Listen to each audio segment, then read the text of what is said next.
السلام عليكم ورحمة الله وبركاته. الحمد لله رب العالمين، والصلاة والسلام على نبينا محمد وعلى آله وصحبه أجمعين. أما بعد، فيقول الله جل شأنه في تنزيله الحكيم بعد أعوذ بالله السميع العليم من الشيطان الرجيم. بسم الله الرحمن الرحيم. وما خلقت الجن والإنس إلا ليعبدون. وقال جل شأنه واسأل من أرسلنا من قبلك من رسلنا أجعلنا من دون الرحمن آلهة يعبدون. اسٹیج پر تشریف فرما استاد محترم سامعین اور پردہ نشی ماؤں اور بہنوں، اللہ سبحانہ وتعالیٰ کا بے پناہ شکر و احسان ہے کہ اس کی توفیق سے ہم اور آپ یہاں اکٹھے ہوئے ہیں. ہمارا اکٹھا ہونا، بیٹھنا صرف اور صرف اللہ اور اس کے رسول علیہ الصلاۃ والسلام کی فرمودات کو سننا ہے، تاکہ ہم ان فرمودات اور ان فرامین پر عمل کر کے دنیا اور آخرت کی سعادت سے ہمکنار ہو سکیں.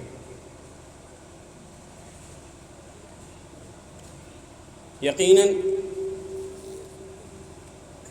وہ شخص بڑا خوش نصیب ہے جسے اللہ سبحانہ وتعالیٰ نے اس دنیا کے اندر اپنی معرفت اور اپنے پہچاننے کا سلیقہ عنایت فرمایا ہو. اس کائنات کے اندر جب آپ غور کیجئے گا تو اللہ کی بہت ساری نشانیاں ہمارے سامنے آتی ہیں.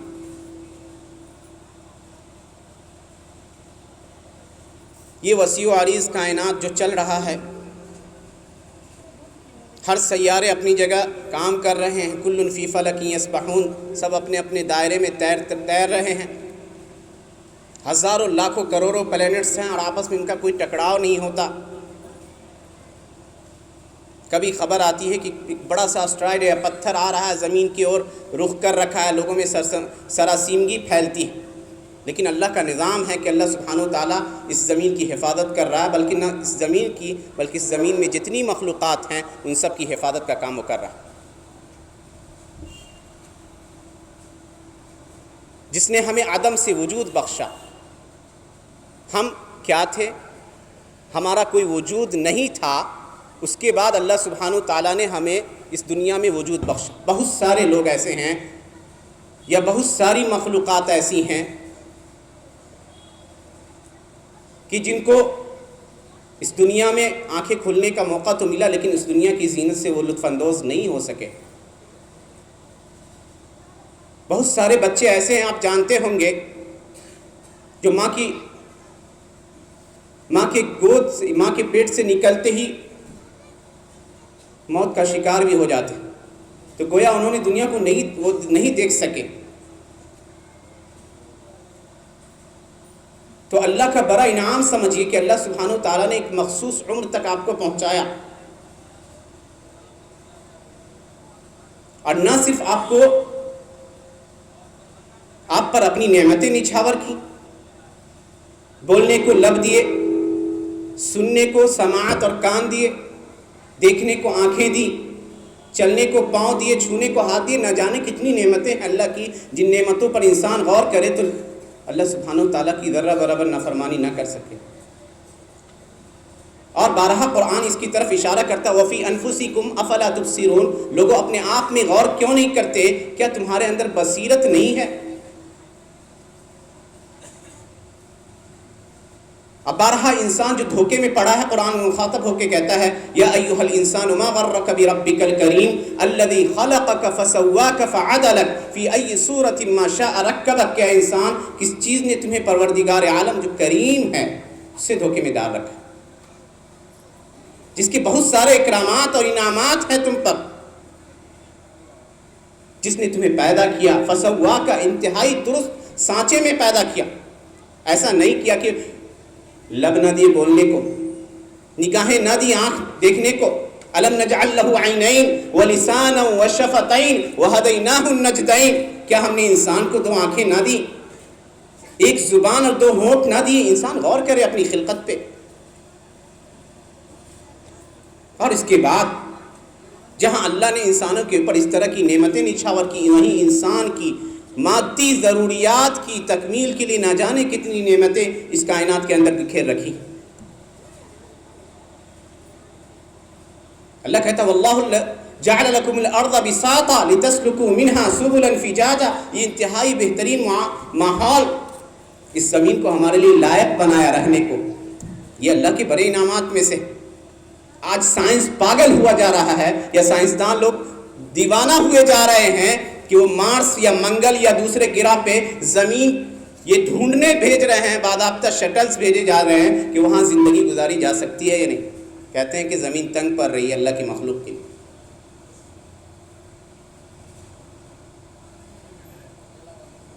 مختلف طرح کی نعمتیں، یہ صاف و شفاف ہوائیں جن کو ہم بغیر کسی مشقت کے لیتے ہیں. کبھی آپ نے محسوس کیا؟ اس مریض سے پوچھئے جس کو سانس کی پریشانی ہو، یا ابھی گزرا ہے کورونا، کیسے لوگ سانسوں کے لیے دیوانہ وار دوڑ رہے تھے کہ آکسیجن سلنڈر مل جائے تو ہمارا پیشنٹ بچ جائے. وہ سانس جو اس دنیا میں سب سے گراں اور قیمتی چیز ہے، اللہ مفت میں ہمیں دے رہا. سب سے قیمتی چیز جس کی قیمت ہم ادا نہیں کر سکتے. آپ پانی کی قیمت ادا کر دیتے ہو بظاہر، لیکن ان سانسوں کی قیمت کون ادا کرے گا؟ تو اللہ کی جب ان ساری نعمتوں کو ہم دیکھتے ہیں تو پھر یہ پتہ چلتا ہے کہ اللہ نے یوں ہی یہ سارا نظام نہیں پیدا کیا، بلکہ اللہ کی حکمت ہے. اور اس حکمت کی طرف قرآن اشارہ کرتا ہے سورۃ الذاریات میں. اللہ کہتا ہے وَمَا خَلَقْتُ الْجِنَّ وَالْإِنسَ إِلَّا لِيَعْبُدُونَ، کہ میں نے انسان اور جنات کو اپنی بندگی کے لیے پیدا کیا. اَيْ لِيُوَحِّدُونِي بِالْعِبَادَةِ، تاکہ وہ مجھے عبادت میں، بندگی میں تنہا سمجھے. یہ ایک بنیادی مقصد ہے ہماری خلقت. ایسا نہیں ہے کہ ہم آئے اور گئے، ہم نہیں تھے، اس کا حساب ہمیں نہیں دینا ہوگا. لیکن جب سے ہم وجود میں ہیں اور ہم الحمدللہ بلوغت کی عمر کے پہنچنے کے بعد چیزوں کو سمجھنے لگے، تو کچھ واجبات جو ہم پر واجب تھے ان کا جواب اور حساب کتاب ہمیں دینا ہوگا. اللہ نے بہت ساری مخلوقات میں ہمیں فوقیت بخشی ہے، بہت ساری نعمتیں ہم پر نچھاور کی ہیں. وَسَخَّرَ لَكُمْ مَا فِي السَّمَاوَاتِ وَمَا فِي الْأَرْضِ جَمِيعًا مِّنْهُ، آسمانوں اور زمین کے بیچ میں بہت ساری چیزیں ہمارے لیے مسخر کر دی. انسان سمندروں کی گہرائیوں کو ناپتا نظر آتا ہے تو کہیں انتہائی منجمد برفیلے برفستان کو فتح کرتا ہے تو کہیں صحرا کو اور ریگزار کو کا سفر کرتا نظر آتا ہے. ساری چیزیں انسانوں کے بس میں اللہ نے کر دی. تو ان ساری چیزوں کو آپ کے بس میں کر دینے سے، آپ کے لیے مسخر کر دینے سے اللہ سبحانہ و تعالیٰ کی حکمت کیا ہے؟ بیکار اللہ نے ایسا نہیں کیا. اگر چاہتا اللہ سبحانہ و تعالیٰ اپنی عبادت کرانا تو فرشتوں سے زیادہ عبادت گزار کوئی مخلوق نہیں. وہ تو ایسی عبادت کرتے ہیں جیسے ہم سانس لیتے ہیں. اللہ کہتا ہے یسبحون اللیل والنہار لا یفترون، جو صبح و شام اور دن و رات اللہ کی تسبیح بیان کرتے ہیں، اللہ کی پاکیزگی بیان کرتے رہتے ہیں، تھکتے نہیں. حضرت ابی بن کعب رضی اللہ عنہ سے ایک شخص نے پوچھا کہ کیسے فرشتے عبادت کرتے ہیں کہ تھکتے نہیں ہیں؟ کہا کیا کبھی تمہیں سانس لینے میں تکلیف ہوتی ہے؟ تو جس طرح تمہیں سانس لینے میں تکلیف نہیں ہوتی ہے ویسے ہی فرشتوں کو عبادت میں تکلیف ہے، تھکتے نہیں. اور یہ ایسی مخلوق جو ذرہ برابر اللہ کی معصیت نہیں کریں گے. لا یعصون اللہ ما امرہم ویفعلون ما یؤمرون، کہ وہ اللہ جن باتوں کا انہیں حکم دیتا ہے وہ اس کی نافرمانی نہیں کرتے، جن کا حکم ملا ہے وہ اس کو بجا لاتے ہیں. لیکن اس کے باوجود ان مقدس فرشتوں کو اللہ نے مسجود آدم کے لیے سجدہ کرنے کا حکم دیا، اور اس میں انسانوں کے لیے تکریم اور عزت افزائی تھی۔ وَلَقَدْ كَرَّمْنَا بَنِي آدَمَ وَحَمَلْنَاهُمْ فِي الْبَرِّ وَالْبَحْرِ وَرَزَقْنَاهُمْ مِنَ الطَّيِّبَاتِ وَفَضَّلْنَاهُمْ عَلَى كَثِيرٍ مِّمَّنْ خَلَقْنَا تَفْضِيلًا، کہ ہم نے انسانوں کی عزت افزائی کی اور انہیں سمندر میں، خشکی میں انہیں سوار کیا اور انہیں اپنی بہت ساری مخلوقات پہ فوقیت عنایت فرمائی۔ تو یہ ساری چیزیں بیکار کے لیے نہیں تھی۔ اَيَحْسَبُ الْإِنسَانُ أَن يُتْرَكَ سُدًى، کیا انسان سمجھتا ہے کہ بیکار چھوڑ دیا جائے گا؟ ابن مسعود رضی اللہ عنہ کہتے ہیں لا یؤمر ولا ینہا، اسے کسی بات کا حکم نہیں دیا جائے گا، کسی بعض چیزوں سے روکا نہیں جائے گا۔ اَحَسِبَ النَّاسُ أَن يُتْرَكُوا أَن يَقُولُوا آمَنَّا، کیا لوگ سمجھتے ہیں کہ ایسے ہی چھوڑ دیے جائیں گے؟ تو اللہ ایسے نہیں چھوڑتا۔ اللہ نے کسی غایت سے، کسی مقصد سے، کسی حکمت سے ہماری خلقت فرمائی ہے، اور وہ حکمت ہے اللہ سبحانہ وتعالیٰ کی بندگی بجا لے جائے۔ جس اللہ کا سب سے پہلا، اللہ کا سب سے بڑا حق ہے جو بندوں کے اوپر، وہ یہ ہے کہ بندے اللہ کو ایک سمجھیں۔ عظیم ترین حق۔ حضرت معاذ بن جبل رضی اللہ عنہ کہتے ہیں، مشہور روایت ہے صحیحین کی، کہ میں اللہ کے نبی صلی اللہ علیہ وسلم کے ساتھ سوار تھا ایک سواری پہ۔ اللہ کے نبی مخاطب ہوئے مجھ سے اور کہا یا معاذ اتدری ما حق اللہ علی العباد وما حق العباد علی اللہ؟ قلت اللہ ورسولہ اعلم، معاذ جانتے ہو کیا اللہ کا حق بندوں پر اور بندوں کا حق اللہ پر کیا ہے؟ تو کہا انہوں نے کہ میں نے تعظیماً کہا، ادباً کہا کہ اللہ اور اس کے رسول زیادہ جانتے ہیں۔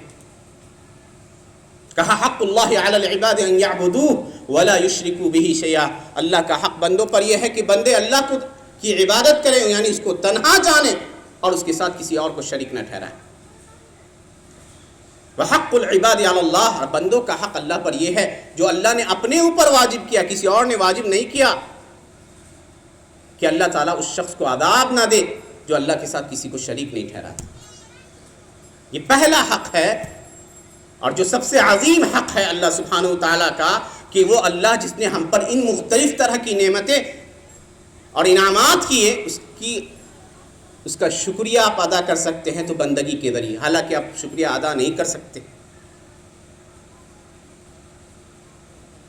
یہ سب سے عظیم حق ہے اللہ سبحانہ و تعالیٰ کا، اور اسی حق کی وضاحت کے لیے دنیا میں جتنے رسول اور انبیاء آئے وہ سب اسی کلمے کو لے کر آئے تھے۔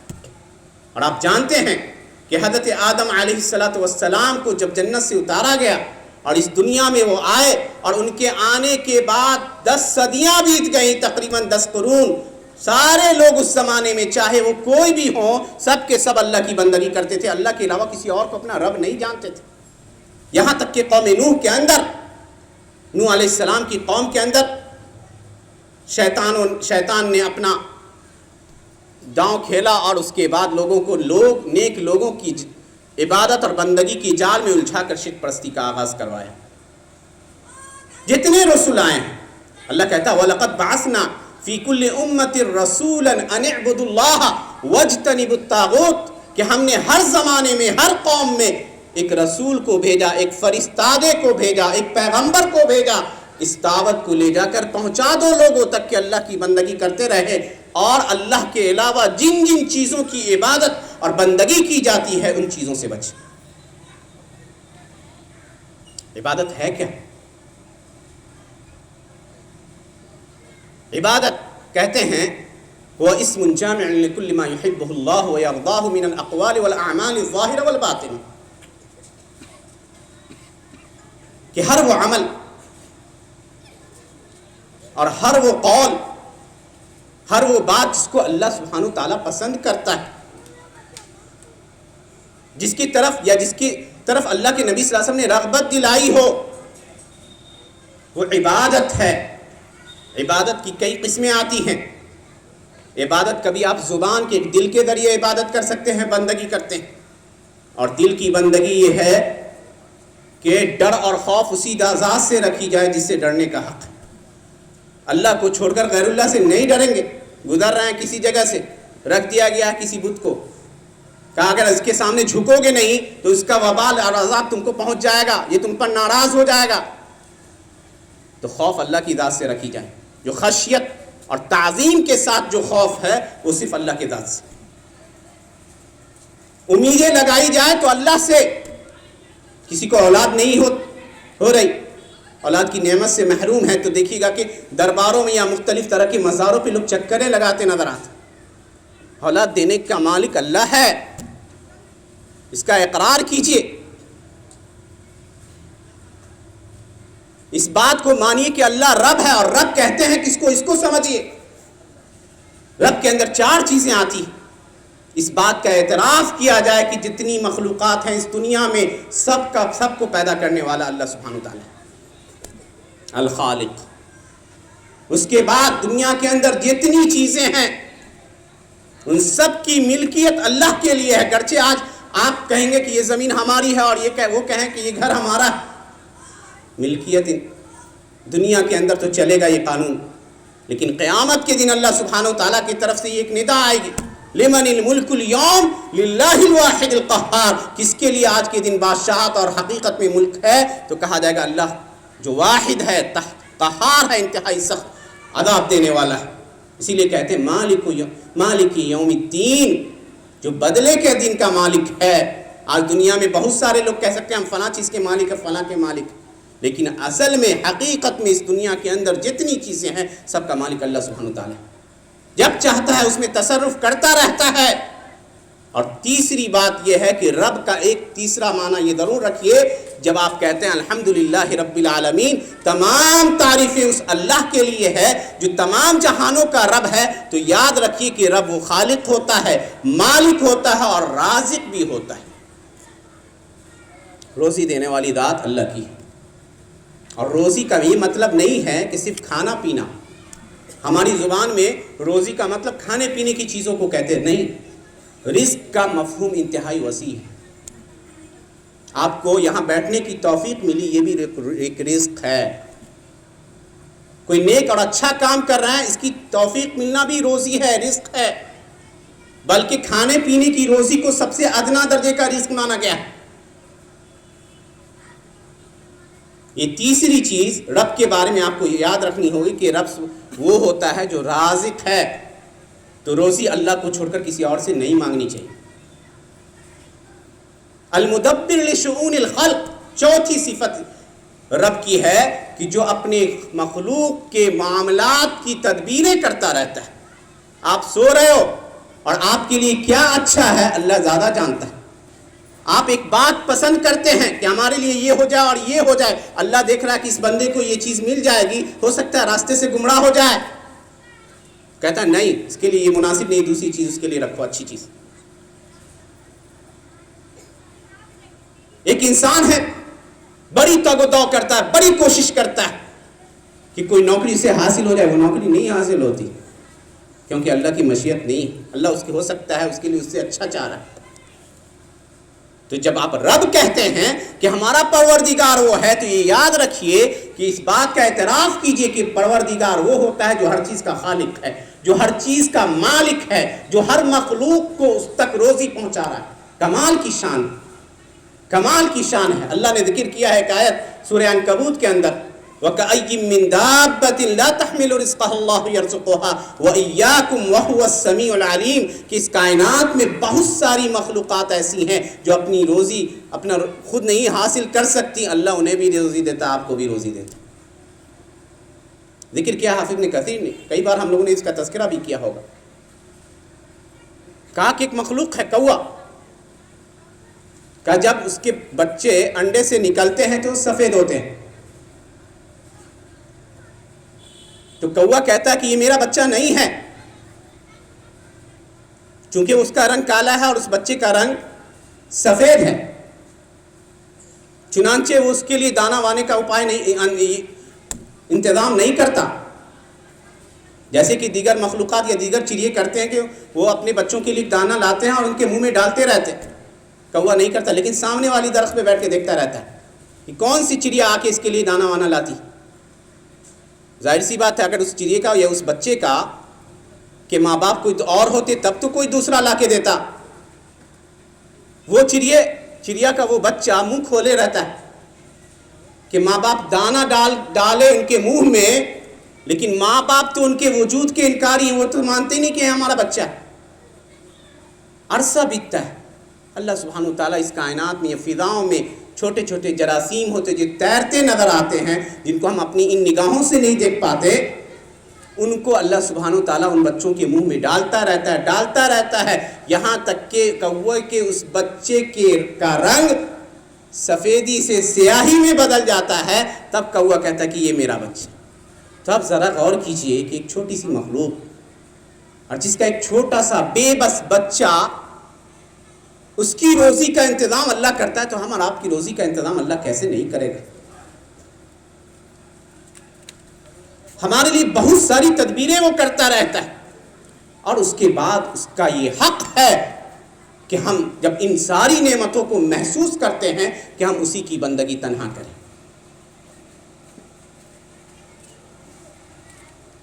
اور یہی وہ پیغام ہے کہ ہر نبی کو لے کر اللہ نے ہر نبی کو اسی پیغام کو لے کر بھیجا۔ قرآن کریم پڑھ جائیے، قوم نوح کا جھگڑا حضرت نوح علیہ السلام سے بس اسی بات پہ تھا، حضرت ہود کا جھگڑا اپنی قوم سے اسی بات پہ تھا کہ ایک اللہ کی عبادت کرو، اور کچھ نہیں مانگتا۔ قُلْ لَا أَسْأَلُكُمْ عَلَيْهِ أَجْرًا إِنْ أَجْرِيَ إِلَّا عَلَى اللَّهِ، کہ میں اس پہ کوئی پیسے ویسے نہیں مانگتا، دنیا کی دولت نہیں مانگتا، بس یہ کہتا ہوں کہ ایک اللہ کی بندگی کرتے رہنا۔ حضرت صالح جن کو ان کی قوم کہتی تھی کہ بہت باکمال بنے گا، قوم کا سردار بنے گا، سورہ ہود میں اللہ نے ان کی بات نقل کی، قالوا یا صالح قد كنت فينا مرجوا قبل هذا اتنهانا ان نعبد ما يعبد آباؤنا واننا لفي شك مما تدعونا اليه مريب۔ اے صالح تم سے تو ہمیں بڑی امیدیں تھی کہ تم بہت باکمال نکلو گے، کیا ایسی چیزوں کی عبادت سے ہمیں منع کرتے ہو جس کی عبادت ہمارے باپ دادا کرتے تھے؟ یہی ان کی دلیلیں ہوا کرتی تھی۔ حضرت ابراہیم خلیل اللہ ایک دعوت، بس یہ کہ اللہ کی بندگی کرو تنہا۔ خود پیارے نبی صلی اللہ علیہ وسلم کی ذات گرامی جن کو صادق الامین کہتے تھے لوگ، سچے، سب سے امانت دار، سب سے پاک باز، جن کی مثال پیش کرنے سے عرب قاصر تھے، جن کی عفت اور پاک بازی کی قسمیں کھایا کرتے تھے، کہتے تھے کہ ایک لڑکی جو ابھی دوشیزہ ہو، شادی شدہ نہ ہو، اس سے زیادہ باحیا محمد صلی اللہ علیہ وسلم،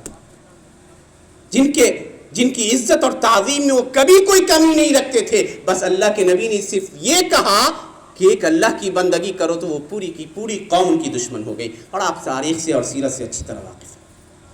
یہ وہ حق ہے اللہ سبحانہ وتعالیٰ کا جس کی طرف سب سے پہلے دعوت دی جاتی رہی ہے۔ پیارے نبی صلی اللہ علیہ وسلم نے حضرت معاذ بن جبل رضی اللہ عنہ کو یمن کی جانب بھیجا تو یہ نہیں کہا معاذ لوگوں کو سب سے پہلے نماز کی دعوت دینا، یا زکوٰۃ کی دعوت دینا، یا روزہ رکھنے کے بارے میں کہنا، کچھ نہیں۔ سب سے پہلے کہا یا معاذ انک تأتی قوما من اہل الکتاب فلیکن اول ما تدعوہم الیہ شہادۃ ان لا الہ الا اللہ، کہ معاذ تم اہل کتاب کی ایک قوم کے پاس جا رہے ہو، سب سے پہلی دعوت تمہاری یہ ہونی چاہیے کہ تم انہیں ایک اللہ کی عبادت کی طرف دعوت دینا۔ فإنہم اطاعوا لذلک، اگر وہ تمہاری یہ بات مان لے تو ان کو خبر دینا کہ اللہ نے 5 وقت کی ان پر نمازیں فرض کی ہیں۔ اگر اس بات کو مان لیتے ہیں تو خبر دینا کہ اللہ نے ان کے اوپر زکوٰۃ فرض کیا، ان کے مال میں جو ان کے مالداروں سے لیا جائے گا اور فقراء میں بانٹ دیا جائے گا۔ سب سے پہلی دعوت جس کو لے کر پیارے نبی صلی اللہ علیہ وسلم آئے، اور ان سے پہلے جتنے انبیاء آئے سب اسی دعوت کو لے کر آئے، اور اس کے بعد بھی آج بھی جو قوموں کے اسلام اور کفر کے درمیان جو جھگڑا ہے وہ بس اسی بات پہ ہے کہ ہم کہتے ہیں کہ اللہ کی بندگی کرو، وہ کہتے ہیں کہ ہم دوسری چیزوں کی عبادت کریں۔ سب سے اہم چیز، اور جو شخص ان چیزوں کا اقرار کر لیتا ہے، اللہ کی وحدانیت کو مان لیتا ہے، اللہ کی نعمتوں کی قدر کرتا ہے، اور جب اس میں غور کرتا ہے تو اس کے دل سے یہ صدا آتی ہے کہ ان ساری نعمتوں کی شکر گزاری یہ ہے کہ ہم اللہ سبحانہ وتعالیٰ کو اس کی بندگی میں ایک جانے۔ چنانچہ ایسے شخص کے لیے بے انتہا فضیلتیں وارد ہوئی ہیں، ایسا شخص جو اللہ کو ایک جانتا ہے اپنی عبادت میں، جب اسے پریشانی آتی ہے تو اللہ ہی کی طرف لوٹتا ہے، کیونکہ وہ جانتا ہے کہ وَإِن يَمْسَسْكَ اللَّهُ بِضُرٍّ فَلَا كَاشِفَ لَهُ إِلَّا هُوَ، کہ اللہ اگر آپ کو مصیبت سے دوچار کرے گا تو اس مصیبت کو دور کرنے والا بھی اللہ ہی ہے، وہ دوسروں ادھر ادھر کے چکر نہیں لگائے گا. روزی مانگنی ہے تو اللہ ہی سے، اولاد طلب کرنا ہے تو اللہ ہی سے. جب وہ ساری چیزیں یہ دیکھ لیتا ہے وہ اپنی عبادت میں کہ اللہ سبحانہ وتعالیٰ کی بندگی میں وہ اللہ کو ایک جانتا ہے، تو جان لیجئے کہ ایسے شخص کے لیے بڑی فضیلت والی تھی. چنانچہ اس کا یہ عقیدہ، اللہ کے تئیں اس کی یہ عقیدت اس کو جہنم کے عذاب سے نجات دینے میں سب سے اہم رول ادا کرے، سب سے اہم رول ادا کرے. اسی لیے پیارے نبی صلی اللہ علیہ وسلم فرماتے ہیں، ترمذی کی حسن روایت ہے، اللہ سبحانہ تعالیٰ سے اللہ کے نبی صلی اللہ علیہ وسلم یہ بات نقل کرتے ہیں کہ اللہ کہتا ہے، یا ابن آدم انک لو اتیتنی بقراب الارض خطایا ثم لقیتنی لا تشرک بی شیئا لاتیتک بقرابها مغفرہ. کہ اے انسانوں، اگر تم زمین بھر گناہ لے کر آؤ گے، زمین بھر گناہ لے کر آؤ گے اور اس حال میں مجھ سے ملو گے کہ تم نے میرے ساتھ کسی کو شریک نہیں ٹھہرایا ہے، تو میں اتنا ہی مغفرت لے کر آؤں گا،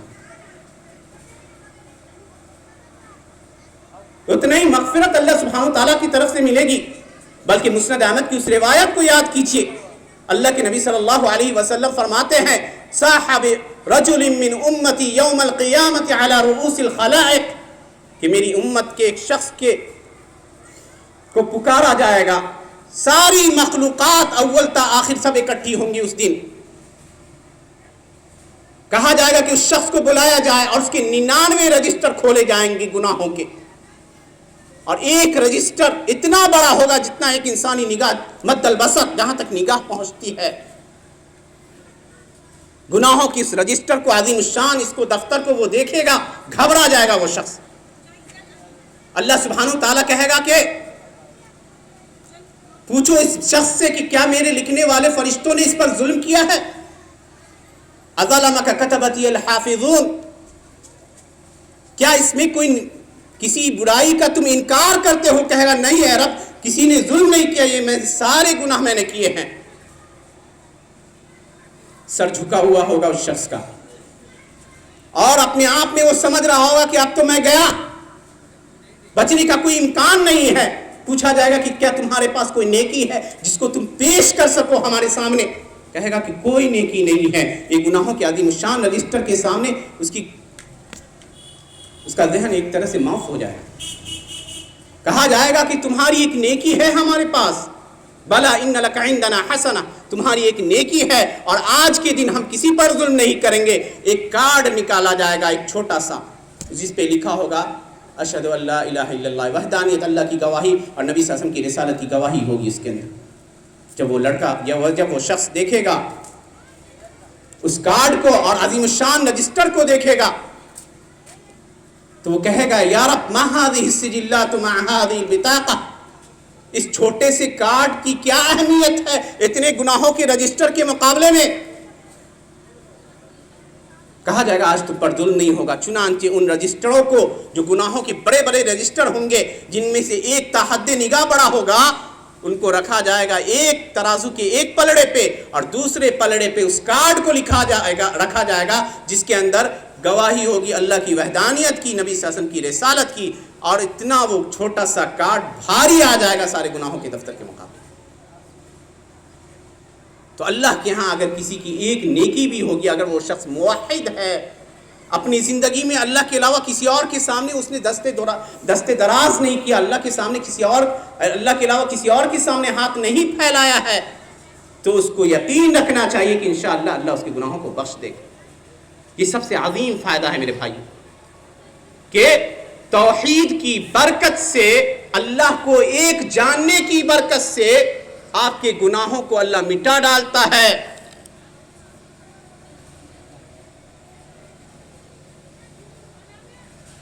اسی طرح یہ جنت میں داخل ہونے کے اسباب میں سب سے اہم سبب ہے، سب سے عظیم سبب ہے، کثرت سے لوگ جنت میں جائیں گے اپنی توحید کی وجہ سے، اللہ کو ایک جاننے کی وجہ سے. آج کے اس زمانے میں جب مادیت پرستی حاوی ہے، انسان کو تھوڑی سی پریشانی آتی ہے، جگہ جگہ کے چکرے لگاتا ہے، وہ چاہتا ہے کہ کیسے اس پریشانی سے نجات پا جائے. حالت یہ ہے کہ اگر کسی کہ سامنے سر جھکانے پڑے تو اس جھکانے کو تیار نظر آتا ہے۔ اللہ کے نبی صلی اللہ علیہ وسلم فرماتے ہیں من لقی اللہ لا یشرک بہ شیئا دخل الجنہ ومن لقیہ یشرک بہ شیئا دخل النار، کہ جو اللہ سے اس حال میں ملاقات کرے کہ اللہ کے ساتھ کسی کو شریک نہیں ٹھہراتا ہے، وہ شخص جنت میں داخل ہو۔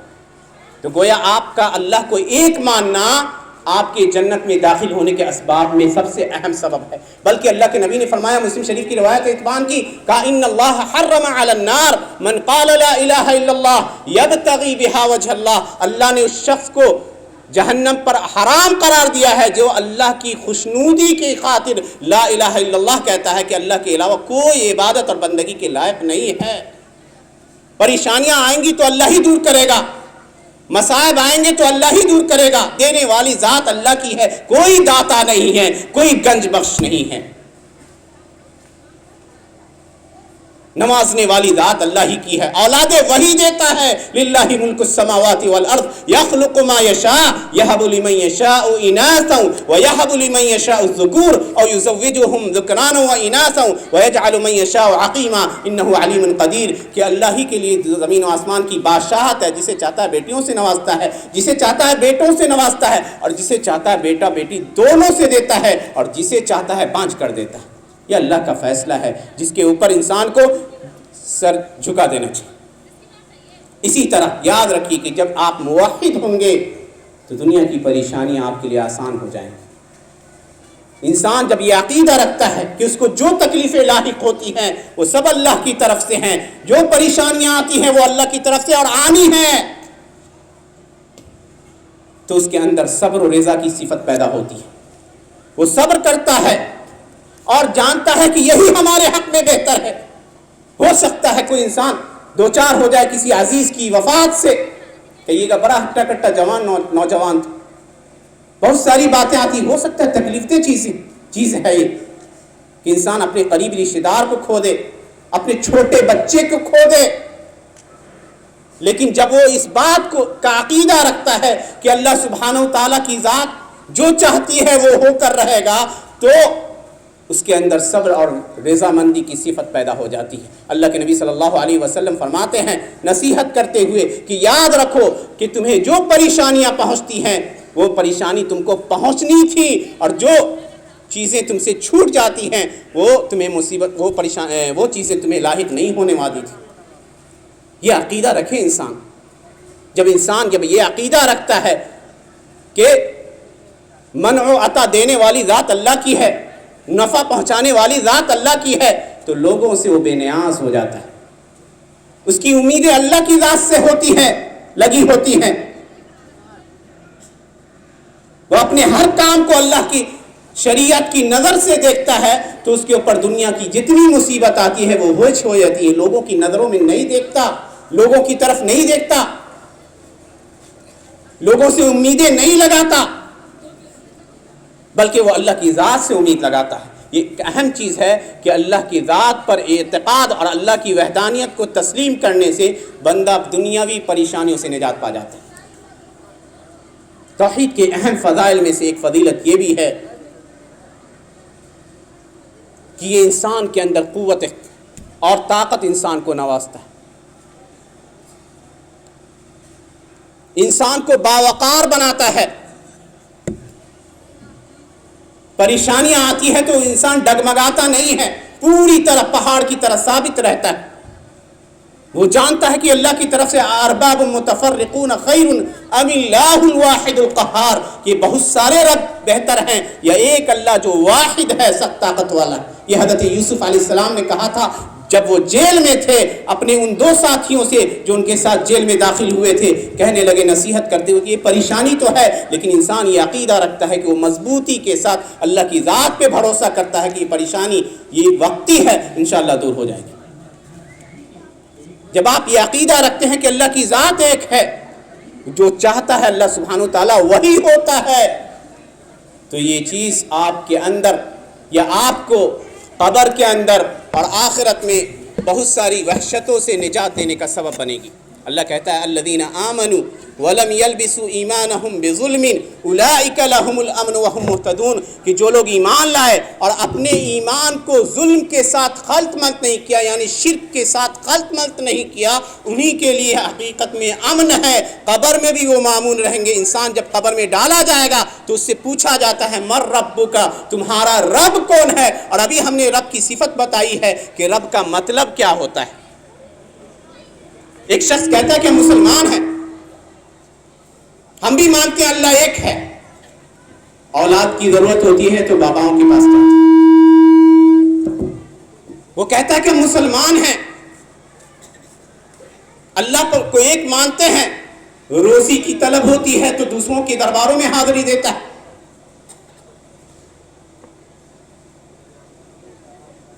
ایک شخص کہتا ہے مسلمان ہیں، لیکن وہ کہتا ہے کہ دنیا ایسے ہی وجود میں آ گئی ہے، کوئی خالق والق کریٹر نہیں ہوتا۔ تو ایسا شخص قبر میں سوال کا جواب دینے سے عاجز آ جائے۔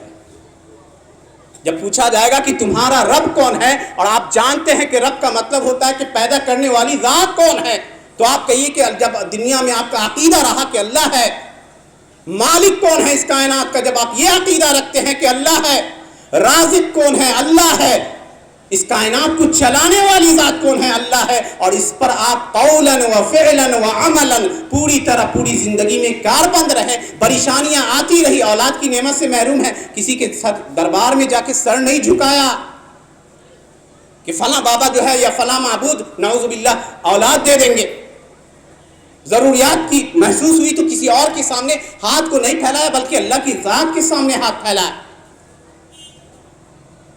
تو جب انسان اگر اپنی توحید میں سچا ہوگا دنیا کے اندر تو قبر میں آسانی کے ساتھ جواب دے دے گا کہ میرا رب اللہ ہے۔ میرا یہ عقیدہ تھا دنیا میں کہ جب بھی میں زندہ رہا تو میں اس بات کو مانتا رہا کہ پیدا کرنے والی ذات اللہ کی ہے، اس کائنات کی ملکیت اللہ کی ہے، اس کائنات کے اندر جتنی مخلوقات ہے ان کی روزی اللہ سبحانہ و تعالیٰ دیتا ہے، اس کائنات کے اندر جو کچھ ہو رہا ہے وہ اللہ کے حکم سے ہو رہا ہے، بغیر ایک پتا بھی اس کائنات میں کھڑک نہیں سکتا بغیر اللہ کی اجازت کے۔ وَعِندَهُ مَفَاتِحُ الْغَيْبِ لَا يَعْلَمُهَا إِلَّا هُوَ وَيَعْلَمُ مَا فِي الْبَرِّ وَالْبَحْرِ وَمَا تَسْقُطُ مِنْ وَرَقَةٍ إِلَّا يَعْلَمُهَا وَلَا حَبَّةٍ فِي ظُلُمَاتِ الْأَرْضِ وَلَا رَطْبٍ وَلَا يَابِسٍ إِلَّا فِي كِتَابٍ مُبِينٍ کہ اللہ ہی سبحانہ و تعالیٰ کے پاس غیب کی کنجیاں ہیں، غیب جاننے کا علم اللہ ہی کے پاس ہے، کوئی نہیں جانتا اس کی ذات کے علاوہ۔ وَيَعْلَمُ مَا فِي الْبَرِّ وَالْبَحْرِ جو خشکی میں ہیں اور جو سمندر میں ہیں، ان جتنی مخلوقات بستی ہیں سب کا علم اللہ کے پاس ہے، سب کی ضروریات کی خبر اللہ کو ہے، کس کو کیا چاہیے اللہ زیادہ جانتا ہے، اور اس ضروریات کو پوری بھی کرتا رہتا ہے رب العالمین۔ کہا وَمَا تَسْقُطُ مِنْ وَرَقَةٍ إِلَّا يَعْلَمُهَا، ایک پتا بھی گرتا ہے درخت سے تو اللہ اس کو جانتا ہے، ایک دانہ بھی اگتا ہے زمین سے تو اللہ اس کو جانتا ہے، ساری باتیں اللہ نے کتاب مبین میں لکھ کر رکھ رکھی۔ تو جب آپ اگر سچے ہوں گے دنیا کے اندر اس عقیدے میں کہ ہمارا رب اللہ ہے اور کہہ کر جم گئے اس کے اوپر، تو یقین جانی قبر میں آسانی کے ساتھ انسان جواب دے دے گا کہ ہمارا رب اللہ ہے۔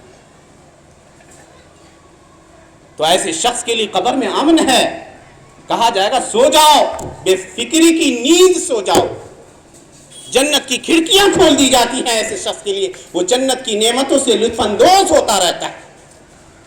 اور جب قیامت کا دن ہوگا، ہولناک دن، جس دن ہر شخص پریشان ہوگا، اس کو ایک گنا سکون ضرور ہوگا کہ جس اللہ کی وحدہ لا شریک لہ کی ہم عبادت کیا کرتے تھے وہ ضرور آج ہمیں بچا لے گا اس پریشانی کے دن میں۔ اور یقیناً ایسے لوگوں کے لیے امن ہے۔ اللہ کہتا ہے الذین آمنوا ولم یلبسوا ایمانہم بظلم اولئک لہم الامن وہم مہتدون، کہ جو لوگ ایمان لائے اور اپنے ایمان کو شرک کے ساتھ ملایا نہیں، کبھی نہیں اقرار کیا کہ ان چیزوں کا مالک اللہ کے علاوہ کوئی اور بھی ہے، ایسے لوگوں کے لیے حقیقت میں امن ہے، اور یہی لوگ ہدایت یاب ہیں۔ جو لوگ اللہ کو ایک جانتے ہیں، اللہ کی وحدانیت میں اللہ کے ساتھ کسی اور کو اپنا رب نہیں سمجھتے ہیں، ایسے لوگوں کی سب سے بڑی خوش نصیبی یہ ہوگی کہ پیارے نبی صلی اللہ علیہ وسلم کی سفارش ان کو ملی، جس کی تمنا ہر شخص کرتا ہے۔ اللہ کے نبی صلی اللہ علیہ وسلم فرمایا ان لکل نبی دعوت مستجابہ، ہر نبی کو اللہ نے ایک دعا دی ہے کہ آپ اگر یہ دعا مانگیں گے ہم اس کو قبول کریں گے. وَإِنِّي خَبَّأْتُ دَعْوَتِي لِأُمَّتِي يَوْمَ الْقِيَامَةِ، اور میں نے اپنی دعوت کو، اپنی دعا کو اپنی امت کے لیے قیامت کے دن کے لیے بچا کے رکھا ہے. تو میری دعا ہر اس شخص کو ملے گی، میری سفارش جو اللہ کے علاوہ کسی کے ساتھ شریک نہیں ٹھہراتا تھا، اللہ کے ساتھ کسی کو شریک نہیں ٹھہراتا تھا. کہا شفاعتی لأہل الکبائر من امتی، میری سفارش میری امت کے ان لوگوں کو ملے گی جو کبیرہ گناہ کر کے آئے ہیں. اور کبیرہ گناہ وہ ہوتا ہے جس کے اوپر شریعت نے لعنت بھیجی ہو، یا جس کے کرنے پر جہنم کی وعید دی گئی ہو، یا جس کے کرنے والوں کو کہا گیا ہو کہ وہ ہم میں سے نہیں ہے، وہ گناہ کبیرہ ہوتا ہے. تو انسان جو لوگ گناہ کر کے آئیں گے ان کے پاس بہت سارے گناہ ہیں، تو اللہ سبحانہ تعالیٰ کی مشیت ہے، اللہ چاہے گا تو انہیں معاف کر دے گا، اور چاہے گا تو ان کی پکڑ کرے گا اور وہ جہنم میں جائیں گے، لیکن ہمیشہ ہمیشہ جہنم میں نہیں رہیں گے. قیامت کے جہنم میں اپنے اعمال کی سزا بھگتنے کے بعد وہ پھر جنت میں چلے جائیں گے. اسی لیے اللہ کے نبی صلی اللہ علیہ وسلم فرماتے ہیں کہ فرشتوں سے کہا جائے گا کہ جہنم سے ہر اس شخص کو نکالو جس کے دل میں ذرہ برابر بھی ایمان تھا، یا جس کے دل میں ذرہ برابر بھی اللہ کی توحید تھی. چنانچہ جہنم سے لوگوں کو نکالا جائے گا اس حال میں کہ وہ کوئلہ جیسے ہو چکے ہوں گے. بہت سارے لوگ نصف حصہ ان کا ختم ہو چکا ہوگا، جل چکا ہوگا. بہت سارے لوگ ایسے ہوں گے جن کا صرف چہرہ باقی ہوگا. پھر اللہ سبحانہ تعالیٰ انہیں ماء الحیات، زندگی کے پانی میں ان کو غوطہ لگایا جائے گا، اور پھر وہ جنت میں داخل کر دیے جائیں گے. آخری وہ شخص جس کے بارے میں سورہ اعراف مشہور ایک جگہ ہے جنت اور جہنم کے بیچ، جس کے بارے میں اللہ کے نبی صلی اللہ علیہ وسلم نے فرمایا کہ میں جانتا ہوں ایک اس شخص کو جو جہنم سے آخر میں نکالا جائے گا اور سب سے آخر میں جنت میں داخل ہوگا. کہا وہ شخص ہوگا جس کو جب جہنم سے نکالا جائے گا تو جہنم کی منڈیر پہ یا برابری میں اس کو رکھ دیا جائے گا. جہنم کی ہوا اسے جھلساتی ہوگی اور اس کی گرمی اس کے لیے پریشان کن ہوگی، تو وہ کہے گا کہ اے رب مجھے اس جہنم سے تھوڑا دور کر دے تاکہ اس کی ہوا مجھے جھلسائے نہیں. تھوڑا دور کر دیا جائے گا. وعدے طے کرے گا اللہ سبحانہ تعالیٰ کہ اگر میں یہ کر دیتا ہوں تو پھر تم مجھ سے کوئی اور سوال نہیں پوچھو گے. کہے گا ہاں نہیں پوچھوں گا. چنانچہ اس کو جہنم سے تھوڑا دور کر دیا جائے گا. کچھ دیر وہ شخص رکے گا، پھر اس کے سامنے جنت کے مناظر نظر آئیں گے تو وہ جھانک جھانک کے دیکھے گا جنتیوں کو. صبر نہیں ہوگا، کہے گا رب مجھے جنت سے تھوڑا اور قریب کر دے تاکہ میں جنت کا دیدار کر سکوں. تھوڑا اور اس کو اللہ سبحانہ تعالیٰ پہلے کہے گا کہ تم نے تو کہا تھا کہ میں آپ کوئی سوال نہیں کروں گا، پھر تم سوال کر رہے ہو. صبر نہیں ہوگا اس شخص کو، اللہ اسے اور قریب کر دے گا. جب قریب ہوگا اور جنتیوں کی نعمتوں کو دیکھے گا تو کچھ عرصے بعد پھر وہ اللہ سے سوال کرے گا کہ رب مجھے جنت میں داخل کر دے. لمبا قصہ ہے، مختصر نقل کر رہے ہیں. تو ہر وہ شخص جو اللہ کو ایک مانتا رہا ہے زندگی میں، اللہ کے علاوہ کسی اور کو شریک نہیں ٹھہراتا رہا ہے، وہ شخص گرچہ اگر اپنی زندگی میں اس نے گناہ کیے ہو، ان گناہوں کی سزا بھگتنے کے بعد آخر میں جنت میں ضرور جائے گا، جیسے کہ اہل سنت والجماعہ کا عقیدہ ہے. تو میرے بھائیوں، اللہ سبحانہ تعالیٰ کی بہت ساری نعمتیں ہم پر، بہت سارے انعامات ہیں. ان انعامات کا ایک ہلکا سا بدلہ تو ہم نہیں کہہ سکتے. ان انعامات کی شکر گزاری یہ ہے کہ ہم اللہ کو ایک جانیں. ایک انسان ہے، اگر اس کو کہہ دیا جائے نعوذ باللہ، اگر اس کو کہہ دیا جائے کہ تمہارے والد کوئی اور ہیں تو کتنا آگ بگولا ہوتا ہے، کتنا ناراض ہوگا کہ اگر کوئی اور کہہ دے کہ میں تمہارا والد ہوں، تمہارے والد نہیں ہے. یہ ایک ادنا سی مثال ہے. تو کیسے ہم وہ نعمتیں جو اللہ نے بہت ساری ہم پر کی ہے، ان نعمتوں کو اللہ کے بجائے ہم کسی اور کی طرف کیسے منسوب کر دیتے ہیں. کیسے کہتے ہیں کہ روزی ہمیں اللہ کو چھوڑ کر نعوذ باللہ کوئی اور دیتا ہے. مصیبتوں کو دور کرنے والا کوئی سنکٹ موچن ہے.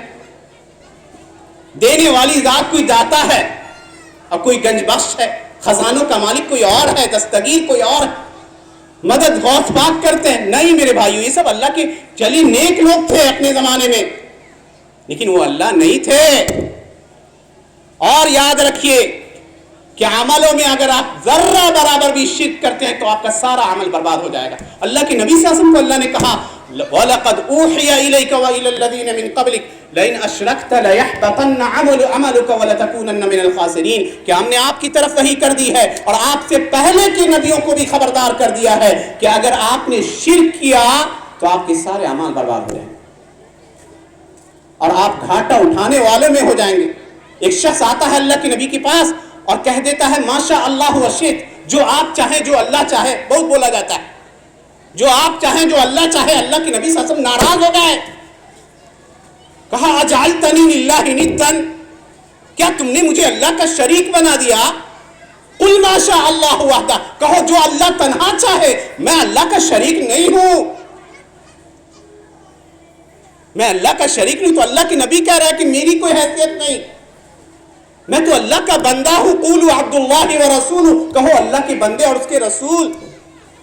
انبیاء اپنے لیے نہ پسند کرتے تھے اس بات کو کہ ہم اللہ کو چھوڑ کر نبیوں کی عبادت کریں، تو پھر عام شخص جو اس نبی کے امتی تھے وہ کیسے اللہ کی ذات کے برابر ہو جائیں گے؟ کیسے اللہ کو چھوڑ کر ہم مدد غوث اعظم کے نام سے عبد القادر جیلانی رحمۃ اللہ سے طلب کریں؟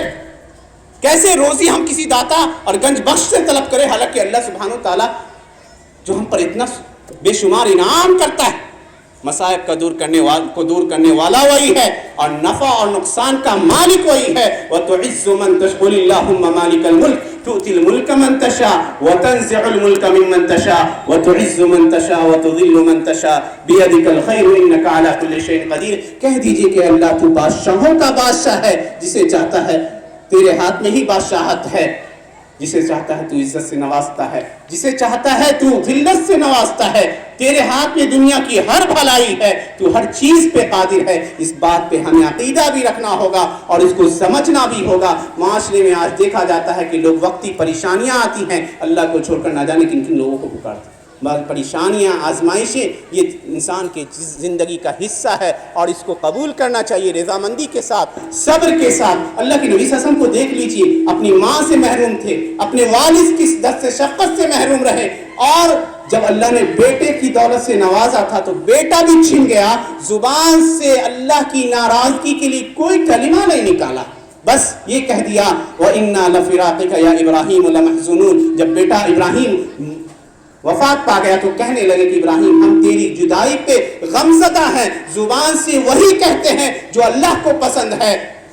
وَلَا نَقُولُ إِلَّا مَا يُرْضِي الرَّبَّ، وہی کہیں گے جو اللہ کو رضا کر دے. تو ہماری شان یہ ہونی چاہیے اور ہماری حالت یہ ہونی چاہیے کہ جب ہم نے اللہ سبحانہ وتعالیٰ کی وحدانیت کا اقرار کیا ہے تو اس پہ اڈگ رہیں، ثابت رہیں اور اللہ سبحانہ وتعالیٰ کو اپنی عبادت میں، دعاؤں میں اور ہر طرح کی عبادت کی ہر قسموں میں ایک جانے، یقین جانے اسی میں ہمارے اندر فلاح اور کامرانی ہے. جب تک مسلمان اس پہ قائم تھے اللہ کی مدد شامل حال رہی، اور جب مسلمانوں نے اس عقیدے کو چھوڑ دیا تو آج دیکھ لیجئے کہ کیا حالت ہے. اللہ سبحانہ وتعالیٰ سے دعا ہے کہ اللہ سبحانہ وتعالیٰ ہمیں کہنے سے زیادہ عمل کرنے کی توفیق عنایت فرمائے، اور جو باتیں ہم نے کہی ہیں اس پر ہمیں اور آپ سب کو اس عمل پیرا ہونے کی توفیق عنایت فرمائے. ہمارے معاشرے کے اندر اللہ کی بندگی کے جذبے کو قائم کرے، اور جب ہمارا خاتمہ ہو تو ہمارا خاتمہ توحید اور اعمال صالحہ پر ہو. آمین.